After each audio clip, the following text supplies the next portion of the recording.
আসসালামু আলাইকুম। আমরা যারা ব্লগ সাইট শুরু করতে চাচ্ছি বা ইতিমধ্যে আমাদের একটি ব্লগ সাইট আছে, আমরা সোশ্যাল মিডিয়ার ক্ষেত্রে পিন্টারেস্টকে কেন আমরা জোর দিব, আজকের এই ভিডিওতে আমরা আপনাদেরকে দেখাবো। তো প্রথমত হচ্ছে, যদি আমরা আমাদের ব্লগ সাইট গুগলের আপডেট হিসেবে দেখতে চাই, তাহলে আমরা দেখি গুগলের সাম্প্রতিক সময়ে কি কি আপডেটগুলো আসছে। তো আমরা দেখতে পাচ্ছি যে 2024 সালে যদি সামারিটা আমরা একটু দেখি, 11 নভেম্বর নতুন একটি কোর আপডেট চলছে, এবং তার পূর্বে 15 আগস্ট 2024-এ একটা আপডেট আসছিল। সেটা হচ্ছে ranking is experience ongoing issue নিয়ে, এবং 15 আগস্ট আরেকটা আপডেট চলছিল, সেটা হচ্ছিল কোর আপডেট ছিল। তো আমরা দেখতে পাচ্ছি যে আমাদের যে ব্লগ সাইটগুলো নিয়ে আমরা তো যে গুগলে যে আমাদের প্রসেসটা আমরা ফলো করতাম, যে আমাদের কন্টেন্টগুলো প্রোডাকশন করে যখন আমরা র্যাঙ্কিংয়ের জন্য গুগলকে সার্চ ইঞ্জিনকে কল করতাম, তো যার পর আমাদেরকে কিওয়ার্ডগুলো আমাদের কন্টেন্টে র্যাঙ্ক করার পর ট্রাফিকের ভিত্তিতে আমরা আর্নিংটা করতাম। কিন্তু বর্তমান সময়ে যেটা হচ্ছে, আমাদের প্রচুর পরিমাণে এই আপডেটের কারণে আমাদের সাইটগুলো অনেক ড্রপ খাচ্ছে। তো বিশেষ করে এখন আমাদের র্যাঙ্কিং করাটা অনেক ক্ষেত্রে কঠিন হয়ে যাচ্ছে। তো আমরা তো যারা নতুন শুরু করতে যাচ্ছি বা আমাদের ইতিমধ্যে যে সাইটগুলো আছে, তো আমরা এখন বিকল্প উপায়ে কিভাবে আমরা ট্রাফিকগুলো নিয়ে আসতে পারি। তো আজকে এই ভিডিওটা অত্যন্ত গুরুত্বপূর্ণ এই জন্য, কারণ আমরা সেই আপডেটের কারণে আমাদেরকে সেকেন্ড যে বা বিকল্প কি চিন্তা আমাদেরকে, সেটা আমাদেরকে ভাবতে হচ্ছে। তো যেহেতু আমাদেরকে ভাবতে হচ্ছে, তো সেক্ষেত্রে আমি বেশ কিছু আপনাদের কেন আমাদের জোরালোভাবে পিন্টারেস্টটা আমরা মার্কেটিং করব, সেটা আপনাদের দেখাবো। যদি আমি একটি মোশন ইনভেস্ট একটি সাইটে যাই, তো মোশন ইনভেস্ট হচ্ছে একটি ওয়েবসাইট বাই এবং সেলের একটি সাইট। সেখানে মানুষের তাদের ব্লগ সাইটগুলো বিক্রি করে থাকে বা অন্য অন্য সাইটগুলো বিক্রি করে থাকে। এখন এই যে একটা সাইট আমি দেখতে পাচ্ছি, গার্ডেন্স লাইটিংস, এটা সে পার মান্থে তার সেল আর্নিং হচ্ছে $830, এবং সে সেটাকে সেল করতে চাচ্ছে $21,500।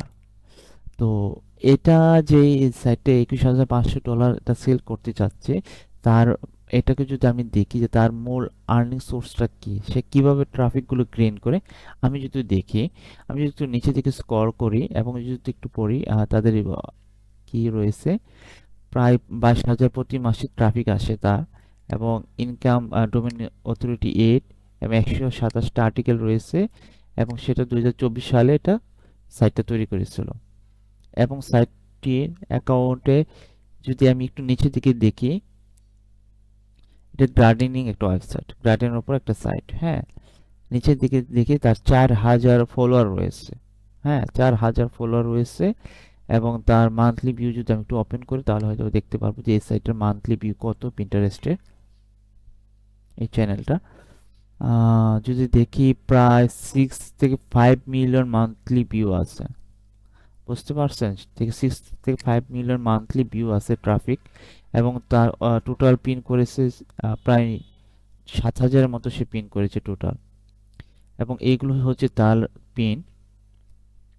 এখন আমি যদি দেখি যে সাইটটা আসলে ট্রাফিক কোথায় থেকে আসে, আমি যদি একটু দেখি নিচের দিকে, আমি গুগল অ্যানালাইটিক্সে এই সাইটের ডাটাগুলো দেখতে পাচ্ছি।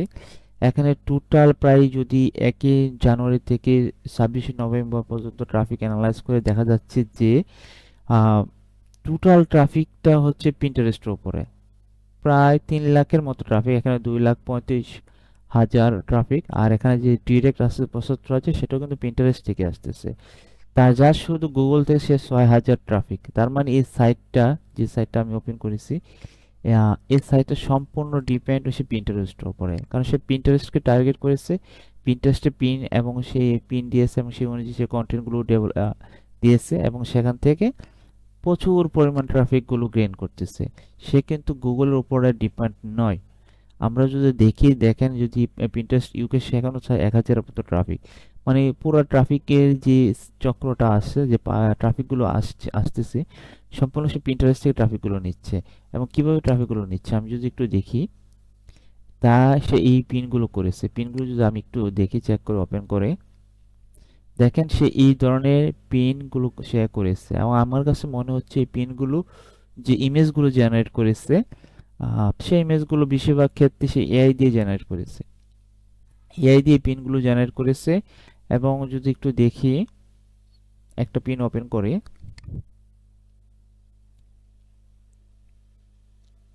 এই যে দেখেন সেই পিনটা সে এখানে যা শুধু টেক্সট ইউজ করেছে এবং এই টেক্সটের উপরে একটা কিওয়ার্ড এখানে সে টাইটেল দিয়েছে, এখানে ডিসক্রিপশন দিয়েছে এবং এই ইমেজটা সুন্দর করে তৈরি করেছে, এআই দিয়ে ইমেজটা তৈরি করছে, যা শুধু টেক্সটটা অ্যাড করেছে, হ্যাঁ, করে সে পিনটা দিয়েছে।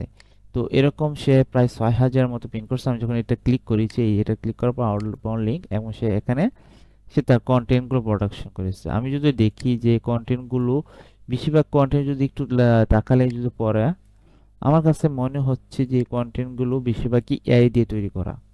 তো এই কন্টেন্টগুলো সে এআই দিয়ে তৈরি করে, পাশাপাশি ইমেজগুলো সে এআই দিয়ে তৈরি করেছে, যা শুধু এআই উপর ডিপেন্ড করে পিন্টারেস্টকে টার্গেট করে সে প্রায় এই ১ জানুয়ারি থেকে প্রায় ২৬শে নভেম্বর পর্যন্ত প্রায় ৩ লাখ ট্রাফিকের মতো সে নিয়ে এসেছে শুধুমাত্র পিন্টারেস্ট থেকে। তো আমি এই কারণে সবাইকে এই বিষয়টাকেই বলতে চাচ্ছি যে জোরালোভাবে আমরা এখন শুধু গুগলের উপর ডিপেন্ড করব না, আমরা এখন নিজেরাই আমরা পিন্টারেস্টকে টার্গেট করে কিন্তু আমরা প্রচুর পরিমাণে ট্রাফিক গেইন করার পসিবিলিটি রয়েছে। তো আজকের ভিডিওটি এই পর্যন্ত। আপনারা অবশ্যই এখন থেকে টার্গেট করুন পিন্টারেস্ট থেকে, আর পিন্টারেস্ট থেকে কীভাবে পিন করে আপনারা যদি কম্পিটিটর অ্যানালাইজ করেন, আশা করি সেখান থেকে আপনারা আইডিয়া পাবেন।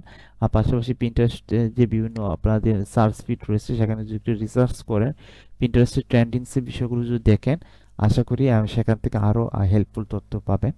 তো পরবর্তী সময়ে আমি আরও ডিটেলসে আপনাদের পিন্টারেস্ট নিয়ে আলোচনা করব, পিন্টারেস্ট থেকে কীভাবে ট্রাফিকগুলো গেইন করা যায়, কীভাবে আমরা ট্রেন্ডিং কিওয়ার্ডগুলো টার্গেট করব এবং কোন ধরনের কিওয়ার্ডগুলো টার্গেট করব, সেটা আমরা নেক্সট কোনো একটি ভিডিওতে আপনাদেরকে অবশ্যই দেখাবো।